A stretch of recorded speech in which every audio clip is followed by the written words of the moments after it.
यूसुफ ने परमेश्वर की आज्ञाओं का पालन कर जीवन में बहुत कुछ प्राप्त किया। दोस्तों, मैं बात कर रहा हूँ पुराने नियम के यूसुफ की, जो याकूब का 11वां बेटा था। उसके भाई उससे जलन रखते थे क्योंकि वह पिता का प्यारा था। ईर्ष्या के कारण उसके भाइयों ने यूसुफ को कुछ व्यापारियों के हाथों बेच दिया और उन व्यापारियों ने यूसुफ को मिस्र में पोंटीफर को दास के रूप में बेच दिया। पोंटीफर ने यूसुफ की कार्यकुशलता देखकर और यह जानकर कि यूसुफ पर उसके ईश्वर की कृपा बनी रहती है, पोंटीफार ने यूसुफ को अपने पूरे घर व व्यापार का प्रबंधक बना दिया। यूसुफ दिखने में सुंदर व सुडौल था, जिस कारण पोंटीफर की पत्नी उस पर मोहित हो गई और वह यूसुफ के साथ शारीरिक संबंध बनाना चाहती थी।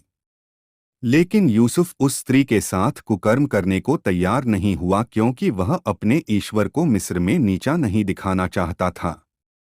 दोस्तों, यूसुफ के जीवन से हम यह सीखते हैं कि यूसुफ को सभी चीजों पर अधिकार था। सोने पे सुहागा यह था कि पोंटीफर की पत्नी भी उस पर मोहित थी। वह चाहता तो चुपके चुपके अय्याशी कर सकता था, लेकिन यूसुफ अपनी ईमानदारी, वफादारी, अपने दर्शन और ईश्वर के साथ उसके जो संबंध था, उन सब के बीच वह किसी को भी नहीं लाना चाहता था, जिसके लिए उसने निर्दोष होने पर भी कैदखाने में सजा भुगतनी सही समझी।